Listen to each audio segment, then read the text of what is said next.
Are you ready to listen to the whispers of history? Today, I will tell you the story of a glorious empire that time has forgotten. A civilization that has survived for millennia and left the deepest traces in human history. The Byzantine Empire. This is not the story of an ordinary state.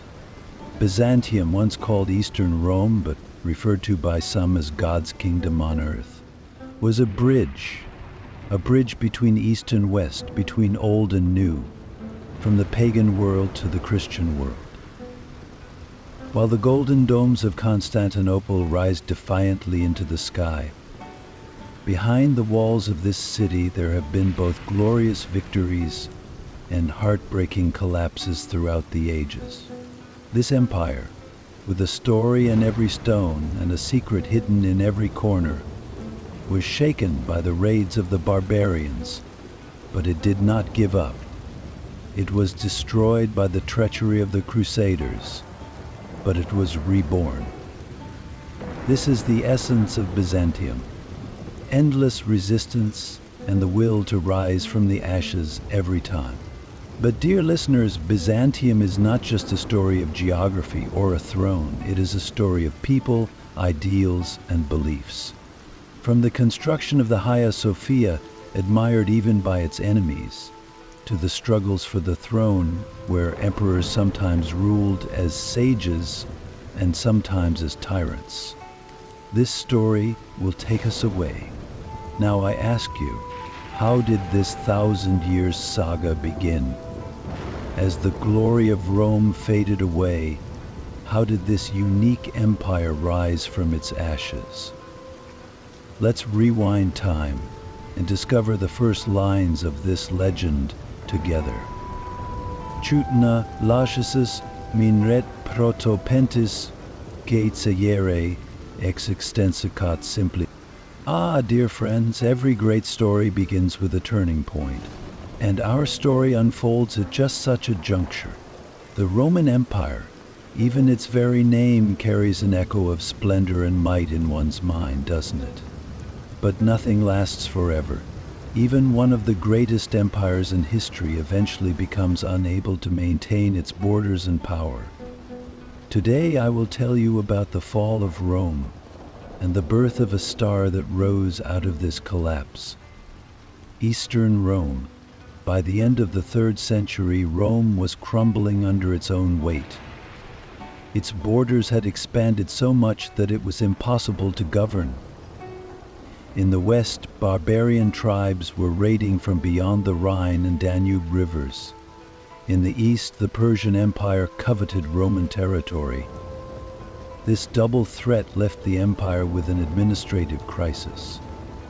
And in the midst of this chaos, a strong leader emerged on the stage of history: Emperor Diocletian. Diocletian was one of the most pragmatic rulers history has ever seen.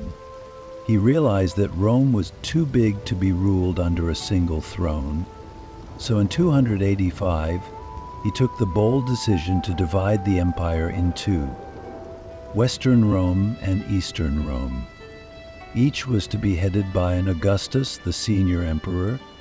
This form of government was called tetrarchy and stabilized the empire, if only for a short time. But the story does not end there.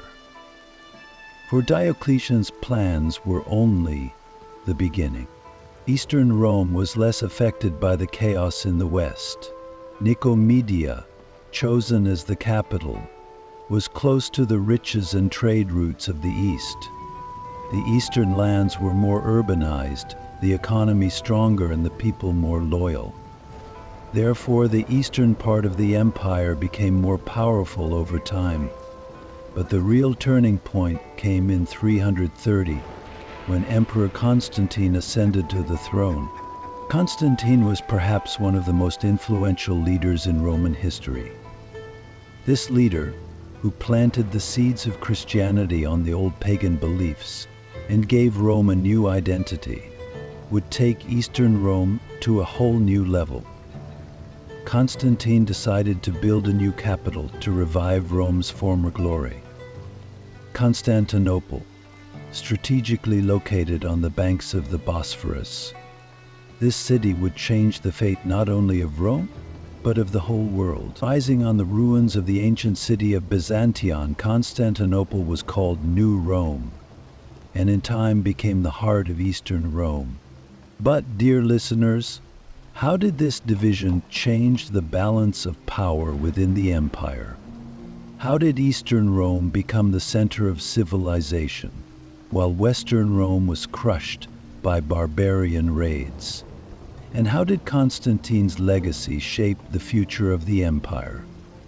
We will find the answers to all these questions in the next part of our story. Are you ready?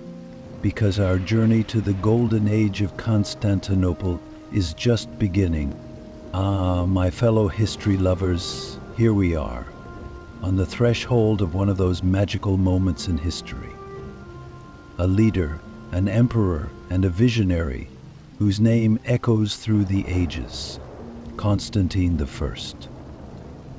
Are you ready to hear the story of this great man who rebuilt the shaken foundations of Rome and ushered in a new era? Because the story of Constantine is a story that shaped the soul not only of an empire, but of an entire world. It's the early 4th century. The Roman Empire still seems strong, but in fact it is weakened by long-standing conflicts and internal strife. Having grown up in the shadow of pagan gods, Rome now suffers from a spiritual vacuum. Emperors come and go, but none can restore the empire to its former glory. It is at this point that a young general, Constantine I, appears on the scene. Constantine inherited the military genius of his father and the deep faith of his mother Helena. For him, life was not just about power or conquest. He had a greater purpose. In 312, in the battle for the Roman throne, this young man experienced an event that would seal his fate. Fighting against his enemy Maxentius on the Milvian Bridge, a sign in the sky sealed both his victory and his faith. According to legend, Constantine saw a cross in the sky with the words, "By this sign you will conquer," written on it.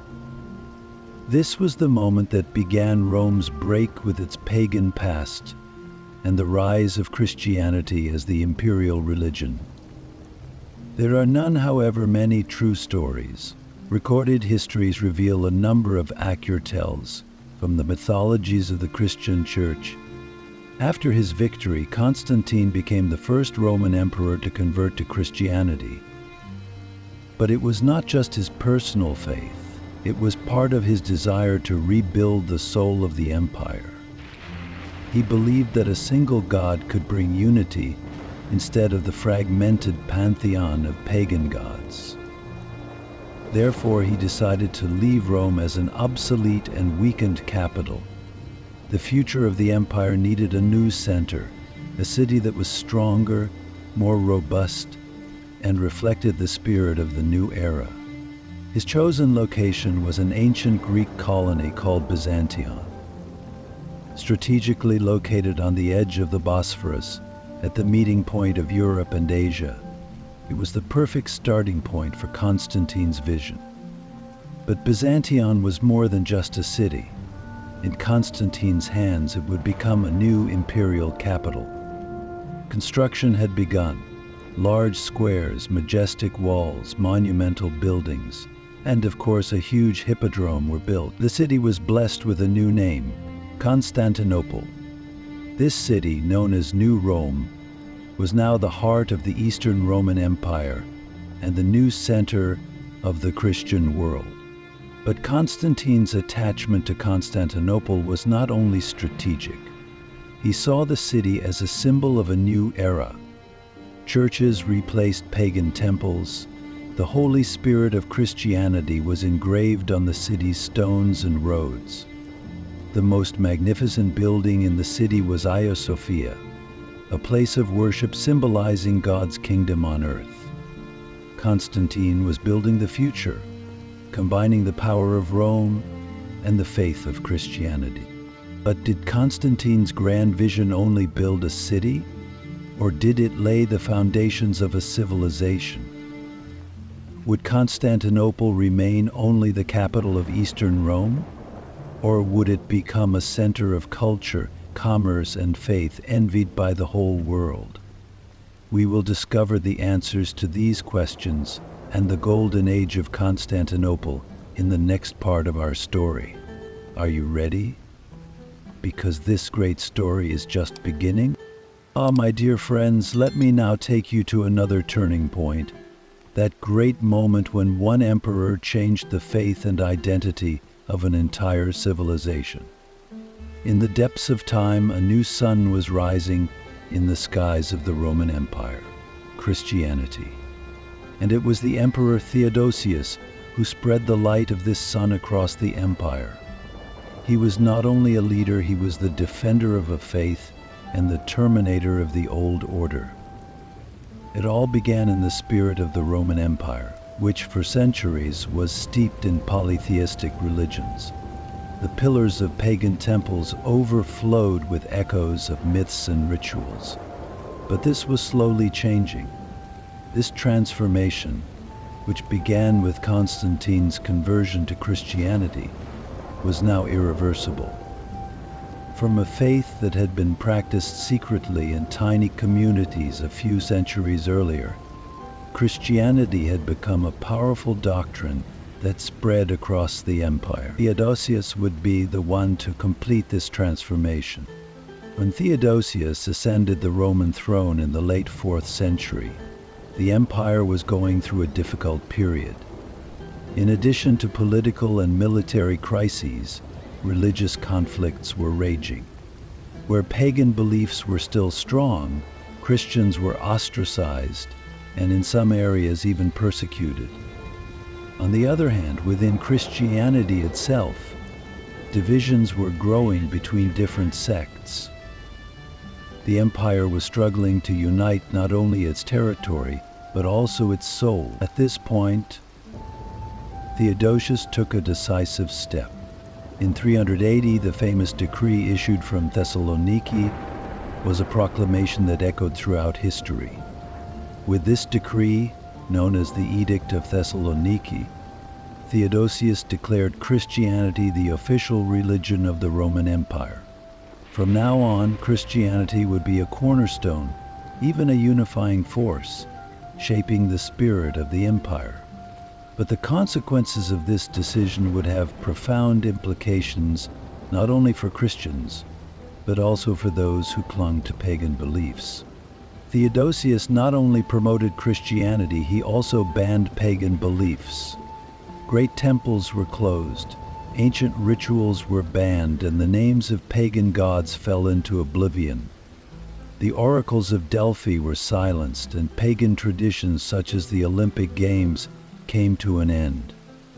This decision did not completely erase the legacy of ancient Rome, but the empire was entering a new era, the Christian era. As the echoes of church bells replaced liturgy and prayer, Christianity became not only the religion of the empire, but also its social and political structure.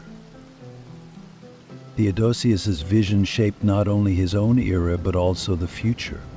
The churches became the cultural and economic center of the empire, and the clergy became an authority directing both the religious and social life of the people. This new order laid the foundation stones for the Western world and defined Byzantium's identity. But this transition also brought with it a longing and tension for the past. The vestiges of paganism were not completely erased. They persisted as an ancient foundation underlying the rise of Christianity. But my friends, think about it. Did Theodosius's bold step really unite the empire? Or did it sow the seeds of new conflicts? Did Christianity continue its legacy after the fall of Rome and become a world-changing force? Or did it merely replace the old order with a new power?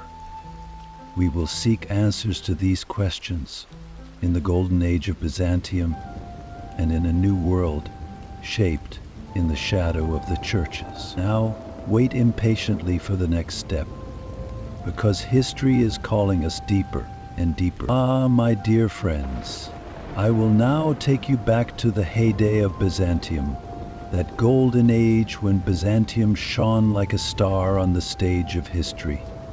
It was a time when not just an emperor, but a nation reinvented itself and changed the destiny of the world. And the hero of that era was none other than the great Emperor Justinian. His name would be remembered not only for conquests, but also as the name of a genius who reshaped art, law, and faith. Let's take a journey through the golden age of Byzantium as we follow his footsteps. When Justinian ascended the throne in 527, he dreamed of restoring the Byzantine Empire to the former glory of Rome. For him, this task was not just about territorial expansion. It was about reviving the spirit of ancient Rome and making Byzantium a center of culture and civilization. But realizing this grand vision would not be easy. Enemies roamed on all sides, while corruption and political turmoil threatened the empire at home. But Justinian had the determination and genius to overcome these challenges. His reign was marked by great conquests. With the genius of his general Belisarius, Justinian led campaigns to recapture Western Roman territory. One by one, Justinian's armies defeated the Vandals in North Africa, the Ostrogoths in Sicily and Italy. Italy, the heartland of Rome, became part of Byzantium again after centuries. Each victory was not only a territorial gain, but also the realization of a dream, resurrecting the Roman Empire. But even more enduring than Justinian's conquests was his cultural and legal legacy. One of his greatest projects was to codify Roman law and readapt it to the needs of the day. This was a turning point not only for Byzantium but also for world history. This legal codification, known as the Corpus Juris Civilis, laid the foundation for modern legal systems. Justinian wanted to bring justice to his people by ensuring that the laws reached every corner of the empire. His laws would guide not only Byzantium, but Europe and beyond for centuries to come. And of course, it is impossible to talk about Justinian without mentioning Hagia Sophia. In 532, during the Nika Rebellion, the old Hagia Sophia was completely destroyed by fire. But Justinian turned this tragedy into an opportunity. The new Hagia Sophia was to be not just a place of worship, but a testament to God's glory on earth.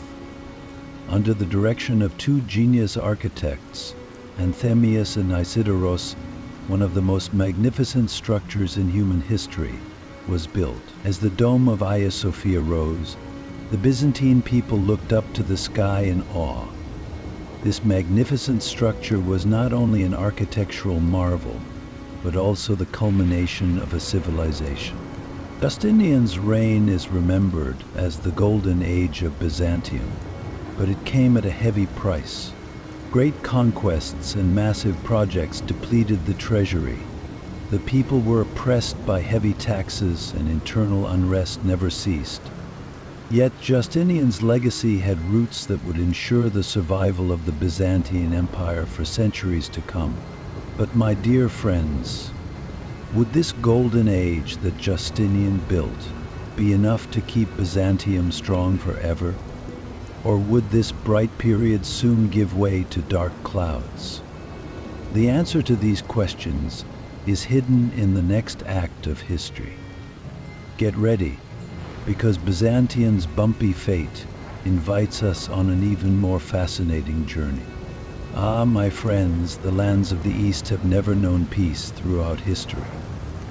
There, the Sassanids, rising from the ancient Persian lands, became one of the Byzantine Empire's most formidable enemies. It was as if by some twist of fate, These two great powers were doomed to a dance of war. The fertile lands of the East, rich trade routes, and the desire to dominate pitted them against each other for centuries. And these conflicts were fought not only for territory, but also for the soul and future of the two civilizations. Let us examine together the devastating effects of these endless wars and the deep scars they left on Byzantium. The first major struggles between Sassanids and Byzantium began in the early 6th century, during the reign of Justinian I. The Sassanids, led by King Khosrau I, were a constant threat to Byzantium's eastern borders. But these wars were not just a clash of swords and spears. Deeper motives, such as controlling trade routes, capturing the region's wealth, and gaining religious supremacy, fueled these conflicts. The Sassanids saw themselves as the defenders of Zoroastrian beliefs, and Byzantium as the defenders of Christianity, and wanted to prevail in this holy struggle. Ah, my friends, wars are fought not only on the front lines, but also in the soul. These endless conflicts were draining Byzantium's resources. The armies sent to protect the eastern borders were draining the treasury of gold, while the people were being crushed by increased taxes. Agricultural lands were being destroyed, cities were falling into ruins, and trade routes were being cut. But despite all this destruction, the Byzantines never gave up. Although the emperors repeatedly negotiated peace treaties, these truces never lasted long. War was the fate of the East, and every peace was a harbinger of a new conflict. These wars reached their peak during the reign of Emperor Heraclius.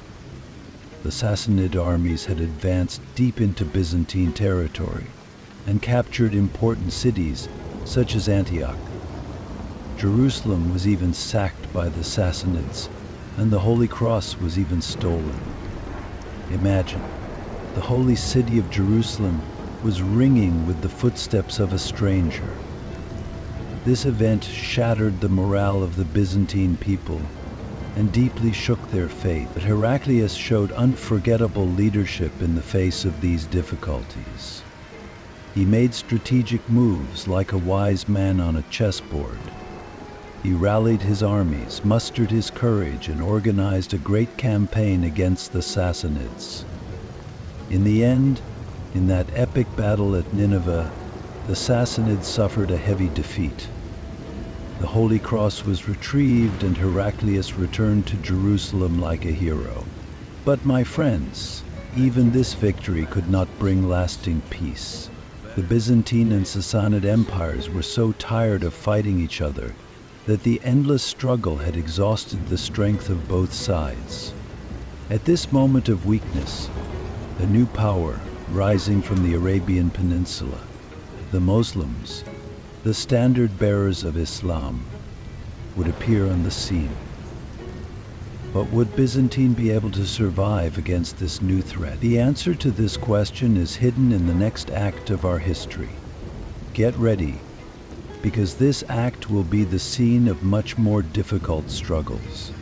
Ah, my dear friends, imagine the angry shouts echoing through the majestic streets of Constantinople, the footsteps echoing in the stone tribunes of the huge hippodrome. It was in such an atmosphere that the anger of the people was ignited like a spark. During the glorious reign of Emperor Justinian, the Byzantine Empire may have been at the height of its power. But remember that no crown is free from thorns, and the thorns of this period manifested themselves in popular dissatisfaction and a major revolt, the Nika uprising. It all began on those cold January days in 532. Although Emperor Justinian had worked to increase Byzantine power and create an empire of justice, the heavy taxes on the people and the privileges granted to the aristocracy had created deep resentment. In the Hippodrome, the two major factions, known as the Blues and the Greens, had become more than just a group of supporters. They had become a political and social force. The conflicts that started between the stone walls of the Hippodrome soon turned into a rebellion at the heart of the empire, at the gates of the palace. The event that sparked the Nika revolt was the arrest and punishment of some faction leaders. The people saw this not only as an injustice to their own faction, but as a symbol of the unjust rule of the empire. Thousands of people gathered at the Hippodrome to chant Nika, Nika, meaning let us win, let's win. What started out as a sporting event quickly escalated and spilled out into the streets. The Republic deemed it absolutely necessary to end the campaign. That came at risk. The streets of Constantinople turned into a battlefield where flames danced. Even the palace was threatened by this angry mob. Ah, my friends, it was in those days that the throne of Emperor Justinian began to be shaken. Historians even write that Justinian considered fleeing at the height of the rebellion. However, there is a name that comes into play here. Without her courage, perhaps history would have been written differently. Empress Theodora, yes, this strong woman stood firmly by Justinian's side and prevented his escape with her unforgettable words, "It is better to die in a purple robe than to live as an exile." These words emboldened the emperor again and led to decisive steps to put down the rebellion. Now that it was over, however, there was a prospect of a third revolution. Justinian took perhaps one of his most ruthless decisions to end the rebellion.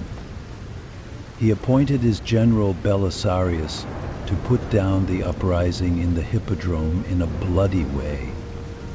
That day, the Hippodrome was the scene of one of the worst massacres in history.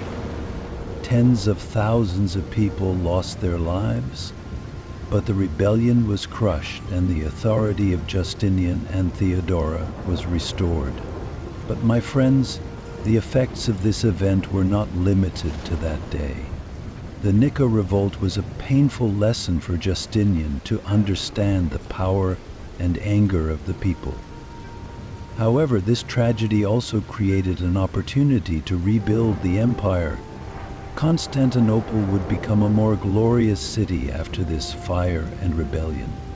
From the ashes of this rebellion, magnificent monuments like Hagia Sophia would rise. But my friends, in the aftermath of this upheaval, how would Justinian manage to rebuild trust with his people while still claiming victory? And how would the shadow of this turbulent period affect the Byzantine Empire in the future? The answers to these questions are hidden in the next scene of our history. Get ready, because there are many more stories to tell. Ah, my friends, a new voice was rising from the east, breaking the silence of centuries. Amidst the scorching winds of the desert, a call from Mecca and Medina had found a powerful echo. This was the birth of Islam. The message of the Prophet Muhammad was reaching beyond the borders of the Arabian Peninsula to a much larger world. And when the echoes of this message hit the borders of the Byzantine Empire, history took a new turn. Yes, dear listeners, we are stepping into the period when Byzantium first encountered Muslims. It all started in the middle of the 7th century. The Arab tribes, united under the leadership of the Prophet Muhammad, had become not only a religious movement, but also a political and military power.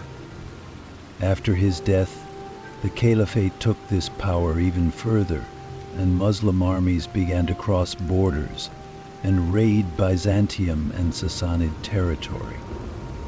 For Byzantium, this was both a threat and perhaps a harbinger of an unforeseen test.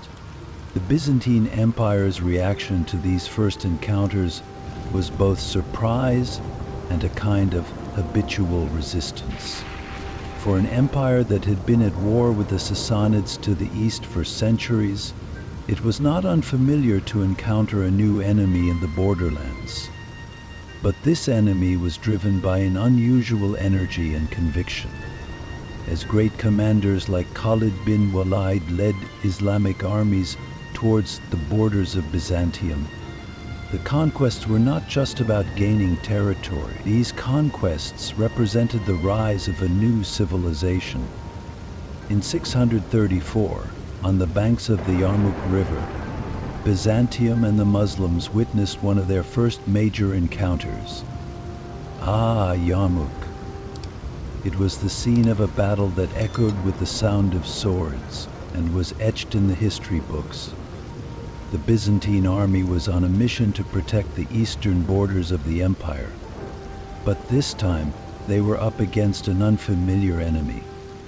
Although the Muslim armies were outnumbered, their determination and strategy gave them the upper hand against Byzantium. On that day, the first major breach was made in Byzantium's eastern borders, and the empire was forced to retreat in the face of this new power. This defeat was not only a military loss for Byzantium, it was also a sign that the balance of power they had been accustomed to for centuries was beginning to shift. Byzantine domination of the eastern Mediterranean and Syria was being shaken, and Muslims were settling in these lands and establishing their own rule. But my friends, this was only the beginning. This new power had come to win not only land, but also the hearts and minds of people. Now I ask you, how did Byzantium respond to this new threat? Would the empire change its centuries-old traditions and strategies? Or was this rising power the first sign of Byzantium's downfall? The answers to these questions and the impact of this new civilization rising from the hot sands of the East will take us to the next stop on our journey through history. Get ready, because there are many more stories to tell. My friends, when you look at the history of the Byzantine Empire, you see a profound struggle, not just on the battlefields, but a clash of beliefs, ideas, and souls. And there was one of these struggles that represented a battle not only of thrones, but of hearts and sacred values. The period of iconoclasm. This is the story of a period when religion and state, faith and politics were mixed. It all started in the early 8th century, while the empire was reeling under the pressure of Arab conquests on the outside. A much more complex problem arose on the inside. Dear friends, the icons. Carried in churches and homes, even on battlefields, these sacred images were part of the spiritual fabric of Byzantine society. Icons of the Virgin Mary, Jesus, and the saints were objects of prayer and devotion for everyone from the common people to the nobility. But for some, these images were more than just sacred symbols. Some feared that the icons themselves were beginning to be worshipped. And it was here that the interpretation of beliefs gave rise to a conflict. In 726, Emperor Leon III made the first big move. It is said that after the eruption of a volcano, he believed that this disaster was divine punishment for the widespread use of icons. At that time, he ordered a ban on icons. Icons were to be removed from churches and crosses were to be hung in their place. In this decision, Leon aimed not only to reform religion, but also to consolidate his authority within the empire. But friends, touching the faith of a people is not as simple as waving a sword. Deep wounds can be inflicted on the public psyche, wounds that may not heal for years. Iconoclasm divided Byzantine society. Those who supported the emperor's decision saw the move as an effort to preserve the purity of religion. Others, however, believed that icons were merely a way to reach God, and that preserving the sacred images was a duty of faith. Monasteries were at the center of this debate. The monks fought hard for the protection of the icons, and some even lost their lives in the process. This tension between the imperial court and the church began to shake not only the religious but also the political balance. And then, under Emperor Constantine V, the policy of iconoclasm became even harsher. Constantine, popularly known as the icon breaker, cruelly punished those who defended the icons. Churches were reorganized, monasteries were closed, and priests were exiled. However, by the end of this period, the banning of icons was insufficient to meet the spiritual needs of the people. Faith was not something that could be silenced by repression. Ah, dear listeners, for every oppression there is a resistance. In the early 9th century, when Empress Theodora seized the power of the throne, she launched the fight against iconoclasm. The return of icons to the churches was not only a religious victory, but also an attempt to win back the hearts of the people. But this process left deep scars within the empire. These debates radically changed not only the religious, but also the social and cultural structure of Byzantium. Now I ask you, how was Byzantium able to regain its unity after this deep division? How did the empire survive at the intersection of faith and politics? The answers to these questions await you in the next episode. Get ready, because our journey into the depths of history will continue unabated. Ah, my dear listeners, now we are going to witness Byzantium shining again on the stage of history, a name that echoes throughout the East and the West. The Macedonian dynasty. This dynasty is a saga of how the fate of Byzantium changed when it was on the brink of the abyss, how its lands were restored to glory, and how its culture influenced the world. Now imagine, the calendars showed the year 867. The empire had suffered constant blows in the last centuries. Enemy armies had overrun its borders, and the throne was struggling to survive on shaky ground. But that year, a man ascended the throne, Basilios of Macedonia. Many legends are told about his origins. Some say he was the son of a simple farmer. Others that he had ties to the kings of old. Whatever the truth, the rise of this man would change the fate of Byzantium. As soon as he consolidated his power, Basileios set about reorganizing the empire. He was a leader who grew up with military discipline and whose determination was reflected in his every move. As much as he coveted foreign lands, he also wanted to fix the broken order at home. And the cultural awakening of Byzantium at that time. The Macedonian dynasty reconquered not only the land, but the heart and soul of the empire. Beginning with Leon VI, the son and heir of Basilios, it was as if each emperor had vowed to bring the golden age of the empire to the stage of history.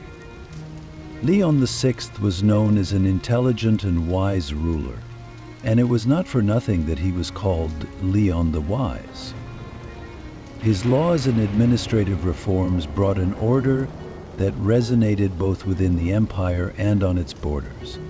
Of course, this was only the beginning. Among his successors were names like Nikephoros Phocas II and Basileos II, who are engraved in Byzantine history in golden letters. Basileus II, he was more of a legend than a king in the eyes of his people. Under him, the Byzantine armies returned to war. Territories were reclaimed one by one. Borders were expanded. The empire felt its former glory again. His victory over the Bulgarians still echoes in the pages of history. He was nicknamed the Butcher of the Bulgarians, but this was not a cruel epithet, but a symbol of Byzantium's renewed might. What about the internal structure of the empire? People enjoyed security, prosperity, and order under Basileus. But this resurgence was not only through the power of arms, dear friends. There was such an awakening in art, literature, and architecture that it became known as the Macedonian Renaissance.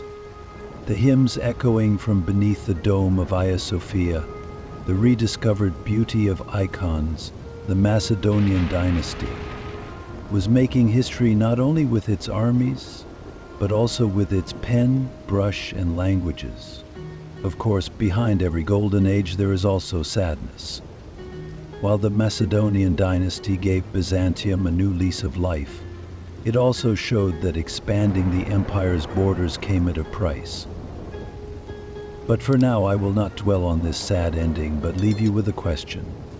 Did Byzantium really enjoy eternal stability during this period of resurgence? Or was this brightness a harbinger of an impending storm?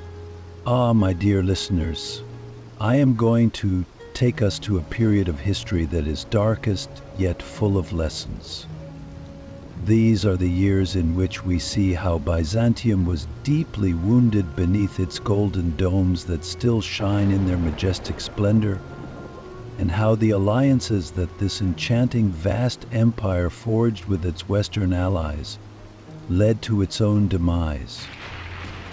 This is the story of the Crusades and the saga of Byzantium's crumbling power.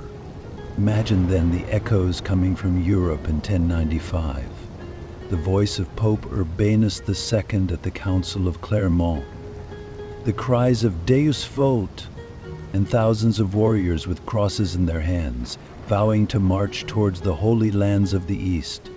This call was in fact the first flare of a movement, not only to retake Jerusalem, but also to set the West's sights on the treasures and riches of Eastern Rome.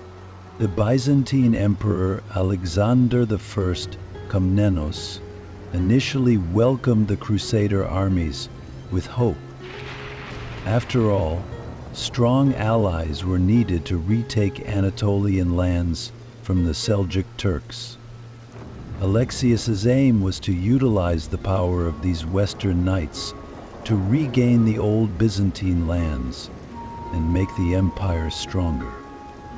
But oh, who knew how great dangers lay in the shadows of those first meetings? Who could have foreseen the day when the swords of the Crusader armies would threaten the friends of Byzantium as well as its own people? While the Crusaders were gathering for holy war, they were also bringing disorder and violence to Byzantine territory.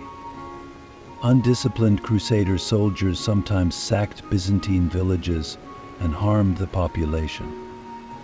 Alexius tried to guide the Crusader commanders by walking a thin diplomatic tightrope while trying to keep these huge groups of warriors under control. But this alliance would become both a sword and a dagger for Byzantium. The biggest blow came years later, in 1204. It was then that the Byzantine Empire felt the bitter betrayal it had suffered under the helping hand of its Western allies. During the Vieth Crusade, as a result of a cunning Venetian plan, the Crusaders, who were supposed to target the Holy Land, turned their route to Constantinople. Ah, those painful days. The majestic city was razed to the ground by the hands of those from the west of Europe. The golden domes of Byzantium, which until then had never been shaken, were demolished without leaving a stone unturned. Icons were smashed, relics were stolen, and the people were left in misery. Historians write that this pillage caused more destruction than Byzantium had ever seen from any enemy army. On that day, Constantinople was wounded not only physically, but also spiritually. With the establishment of the Latin Empire in 1204, the Byzantine Empire's territory was shattered, as was its spirit. Can you imagine the Byzantine people weeping in the great silence of that moment, thinking of the glory and pride they had lost? A civilization that had resisted for centuries was weakened, debilitated, and declined in the face of this blow from outside. But dear listeners, was this the end of Byzantium? Did the fallen walls, the stolen treasures, and the lost lands mean that it was all over? Or was Byzantium hiding in its own heart a secret hope to rise again from the ashes? In the next chapter, we will explore the rest of this saga. Now, let's think for a moment.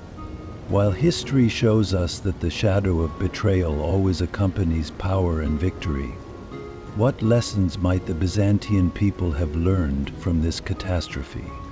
Ah, my dear listeners, I will now take you to a turning point in the turbulent history of Byzantium. Prepare to hear the story of a family who sought to make the declining star of an empire shine bright again. It was the rise of the house of Komnenos, the perseverance of a resilient people, and an effort to regain the lost glory of the glorious Byzantine Empire. By the end of the 1050s, Byzantine lands were under threat from all sides. In Anatolia, the Seljuk Turks were expanding. In the west, Norman raiders were taking over the Italian peninsula one by one. In the east, the Arab threat had not yet ended, while in the Balkans, the Pechenegs and other nomadic tribes were shaking the borders. The empire had become a gigantic structure that was gradually weakening from within and without, until the Komnenos family came on the scene. It was Emperor Alexius of the Komnenos who laid the foundations of the dynasty. Even at that young age, he took responsibility for the imperial throne like a hero. Ah, Alexius, you have to think what a wreck he inherited in the early days. The treasury was almost completely empty, the mercenaries demoralized, the armies ill-equipped. But Alexius worked with patience and perseverance.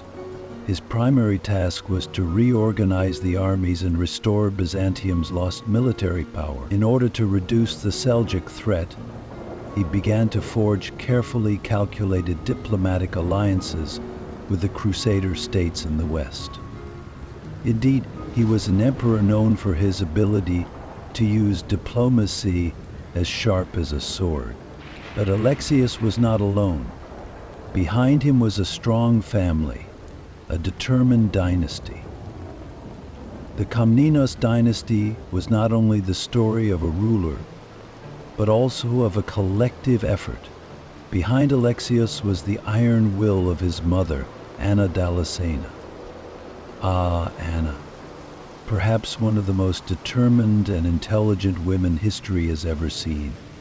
She was a true sage who managed the affairs of state in her son's absence and kept the family together. To understand the rise of the Komnenos family, it is necessary to consider how each of their members contributed to this story. Military reforms were the first steps towards restoring the empire's lost power. Alexios reorganized the Themata system for resistance against the Seljuks and invaders in the Balkans. But he did not only focus on the military. He undertook serious changes in the economic sphere, reducing the pressure of local lords and reorganizing the tax system. But oh, my dear friends, those familiar with Byzantine history know that such sweeping reforms never go smoothly. Court rivals, quarrelsome nobles, traditional Byzantine intrigues often tried to undermine these processes. The fact that Alexios was able to thwart these insidious plans and move forward each time shows his will and determination. The emperors who succeeded Alexios, such as Ioannis II and Manuel Comnenus, also contributed to this great endeavor. Manuel Comnenus, in particular, worked with unflagging energy to restore Byzantium as a powerful Mediterranean empire. He engaged in complex diplomatic relations with the Crusader powers in the West and fought fierce battles, however, was a test of Byzantium's strength.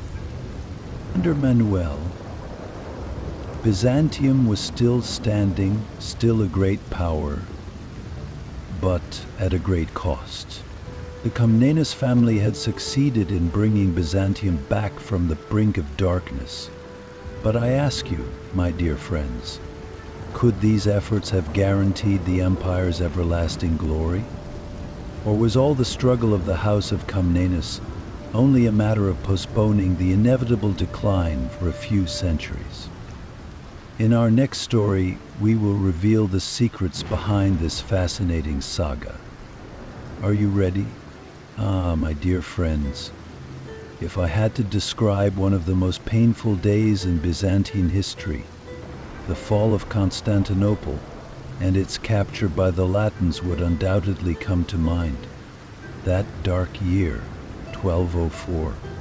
This event symbolized a time when not only Byzantium, but also the delicate balance between East and West was once again turned upside down. Are you ready to take a closer look at how throne games, ambition, betrayal, and blood-soaked dreams brought an empire to its knees? The Fourth Crusade initially set out to serve a holy purpose. The intention of the Western Crusader armies was to retake Jerusalem from the Muslims and unite the Christian world. But oh dear friends, history sometimes takes surprising paths. The Crusaders changed their course under the cunning guidance of the Venetians. The heavy cost of the expedition to the eastern Mediterranean caused the Crusaders to turn towards Constantinople. That great city, that immense metropolis on the shores of the Golden Horn, was a priceless prize in the eyes of Westerners. But the Crusaders had a pretext for attack. Alexios Angelos, the exiled prince from the old Byzantine throne, had lured the Crusaders to his side. Alexios asked for help to regain the throne of his father Isaac II and to rule. In return, he promised great wealth and the submission of the Byzantine Church to Rome. Ah, what a terrible mistake. The doors to the end of Byzantine would be the doors that opened from the inside. In 1203, when they arrived in front of Constantinople, the Crusaders were seen as enemies by the Byzantine people. There was some resistance in the city when the siege began, but both the internal turmoil and the people's distrust of their emperor weakened the resistance. Finally, with the support of Alexius, the Crusaders entered the city and exploited it for a year. But the reign of Alexios and his father did not last as long as he had expected.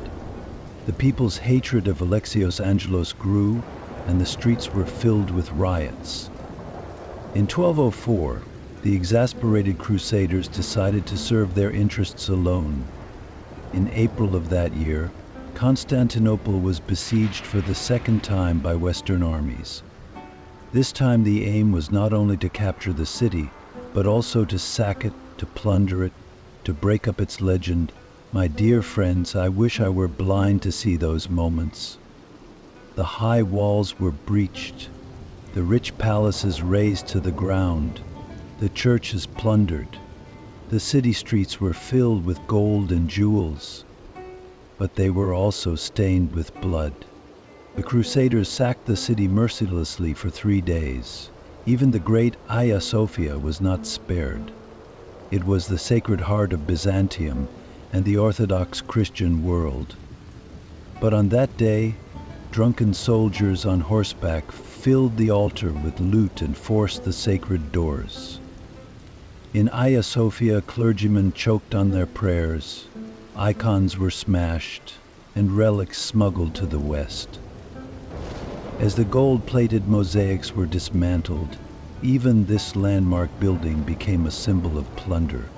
When Constantinople fell in 1204, it was not just the loss of a city. It was the complete disappearance of the Byzantine Empire for a time. The Latins took over the city and its environs and established a new government there, the Latin Empire. But oh dear friends, It was in the patience of the people, weakened under Latin rule, that the light that heralded the beginning of the efforts to raise Byzantium again was hidden. The Byzantine successor states established in the Balkans, such as Nicaea and Trebizond, would wait with great longing to regain their homeland. But I cannot help but ask, was taking back Constantinople the solution to everything for Byzantium? Or should this fall have signaled the end of an era forever? In our next story, we will witness Byzantium's struggle to regroup amidst the traces of the Latin occupation. Are you ready? Ah, my dear friends, imagine that time is the flow of a river, and when it reaches the year 1261, it slowly breathes life into a new era on Byzantine soil. As the Latin Empire's rule of nearly 60 years came to an end, the seeds of a resurrection were sown. From this moment on, history would be written under the leadership of the House of Palaeologus. However, the promising first glimmers of this resurrection would bring with it deep problems hiding in the shadows. How could this ancient empire, both resisting and exhausted, survive in the face of weakness and decay?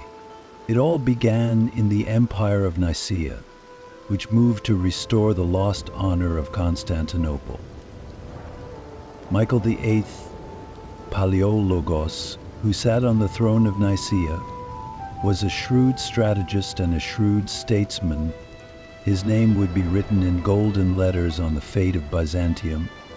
Michael knew that the Latin Empire was unraveling, and that the unchecked ambitions of the West had left a wreckage.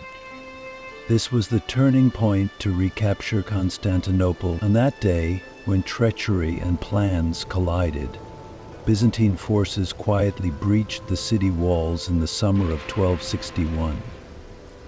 The carelessness of the Latin guards allowed Byzantium to rise again.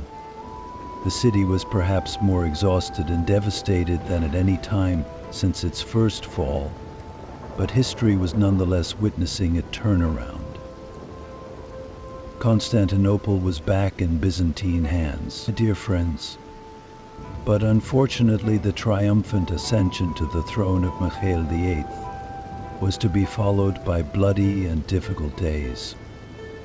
The retaking of the city could not erase the traumas in the memory of the people. Instead of regaining its former splendor, the city was living in the shadow of a ghost. The dark legacy of Latin rule was evident in the looting that had penetrated the columns of Hagia Sophia. At the same time, the hatred of the West was not extinguished. Michael Palaeologos had to be constantly on guard against any threat of attack from Europe. But it had to contend not only with external forces, but also with growing economic difficulties at home. My friends, remember that Byzantium was once the shining star of the Silk Road. But those glorious days are long gone. Now in Constantinople, ruined markets, starving populations, and declining trade were constantly draining the empire's coffers. Although the House of Palaeologos tried to hold Byzantium together, the empire was now vulnerable and exposed to threats. The emergence of the Serbian and Bulgarian kingdoms, especially in the Balkans, was eroding Byzantine authority on the borders. In addition, the West's control of the trade routes and the seas severely limited the influence of Byzantium, once the master of the seas. But my dear friends, perhaps the most brutal reality of this period was the slow emergence of the Ottomans. This new power rising from the Anatolian countryside was squeezing Byzantium more and more every day. This community, which at first consisted of only a few tribes, was rapidly turning into a state, advancing towards the defensive walls of Byzantium. What were the descendants of Michael to do in the face of this new danger? As the empire was torn between civil strife, economic collapse, and military threats, could the House of Palaeologos find a solution? End of Chapter 1. So I ask you, my dear friends, can one last ray of hope illuminate this darkness? Or will history bear witness to how Byzantium brought this great legend to an end? The answers are hidden in our next story. When the shadow of the Ottoman Empire falls on Byzantium, get ready. Espes reconstitut de Davus, Vladimir de Bonaventuret, mi a merito morpulatse. Ah, my dear friends, as the deep rivers of time continued to erode the Byzantine Empire like an ancient plane tree, a brand new power was sprouting in the Anatolian countryside. This power was the Ottoman Principality.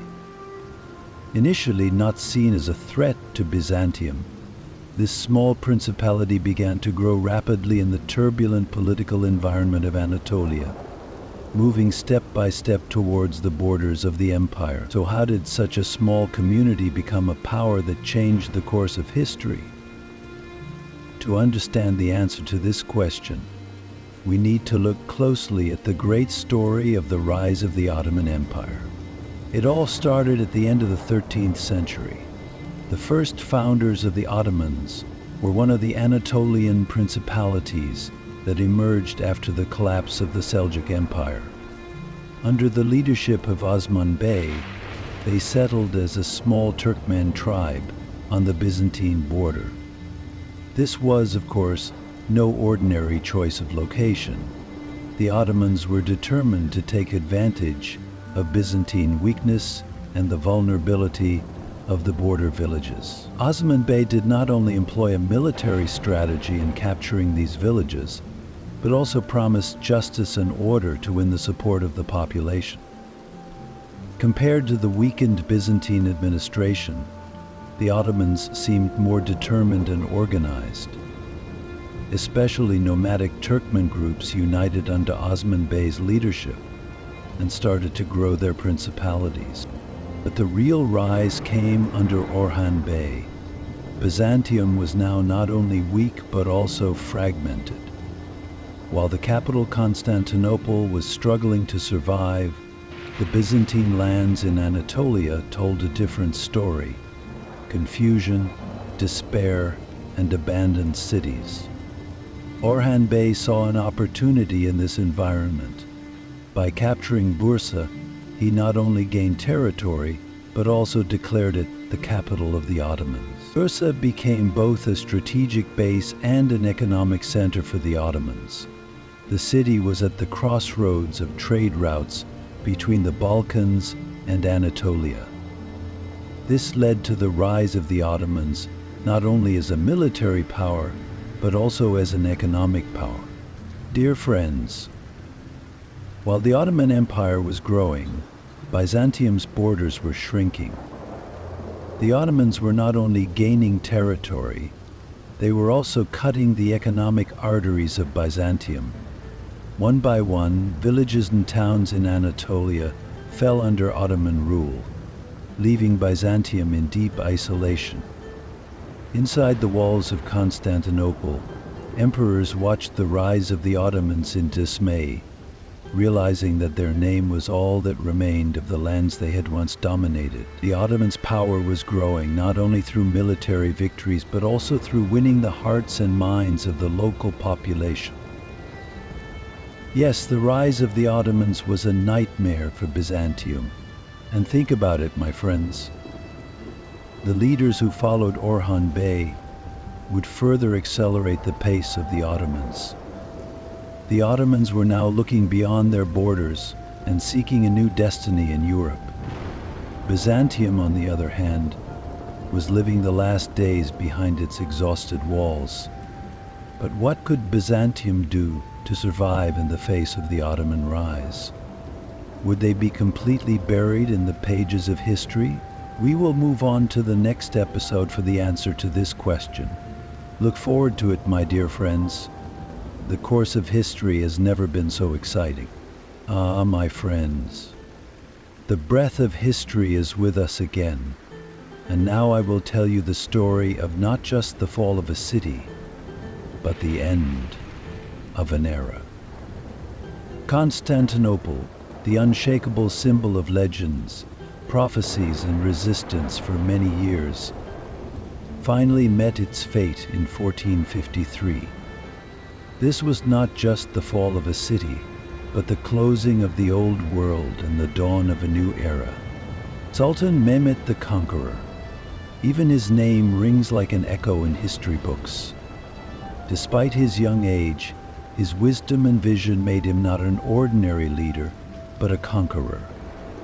Mehmet was a sultan who fought not only with the sword, but also with the mind. When he ascended his father's throne, the Ottoman Empire had expanded, but still had not broken through the majestic Byzantine walls. In Mehmet's mind, however, the conquest of Constantinople was not just a dream, but a divine mission. The young sultan vowed to fulfill the prophet's prophecy that Constantinople will surely be conquered. Constantinople looked as calm as ever behind its mighty walls, but it was deeply lonely. Once the apple of the eye of the world's empires, it was now the capital of an old kingdom struggling to protect itself. In desperation, Constantine II appealed to Western Europe for help, but the response was inadequate. The few soldiers who arrived would not be enough to change the fate of Byzantium. In the streets of the city, hope was shrouded in darkness. People whispered the news that the Ottoman army was approaching with giant strides, knowing that the walls would face a challenge the likes of which they had not seen for centuries. The Ottoman army was strong, but this time they had brought a revolution with them. This was the triumph of cannon power. The gigantic Shahi cannons, cast on the orders of Mehmet the Conqueror, had the power to destroy the walls. Each one of those cannons was as much a symbol of the Ottoman faith as of the power of the forged steel. Mehmet was not only planning the battlefield, he was planning the future. The siege, launched by sea and land, lasted 53 days. Every day, history trembled as if taking its last breath. Ah, my dear friends, think of that day.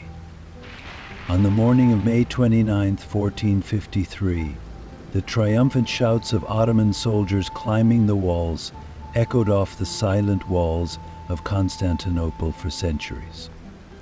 The last resistance was over, and Constantine II had lost his life in heroic battle. When the Ottoman army entered the city, the Sultan calmed the fear of the people. When Mehmet entered Hagia Sophia, he knelt to pray, then promised mercy and justice to his people. Now this city belongs to the Ottomans, he said, and Constantinople assumed its new identity as Istanbul. The fall of Constantinople meant the end of a 1,000-year Byzantine Empire, but it was also the true entry of the Ottoman Empire onto the world stage.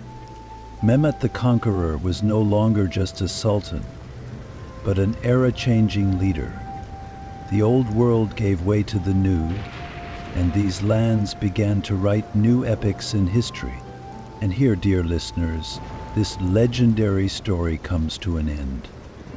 But tell me, while the traces of history still echo in the stones of this city, what else has happened? What other stories does this journey from Constantinople to Istanbul whisper to us? Next time, let's delve deeper into this new era and witness together the golden age of the Ottoman Empire and the impact of this transformation on the whole world.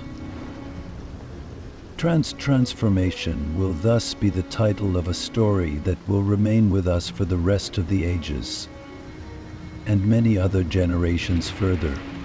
For these hundreds of years, there have been witnesses of this journey from Constantinople to Istanbul, and numerous deaths to occur. Until then, may history cease to be a secret and live on with you, my friends.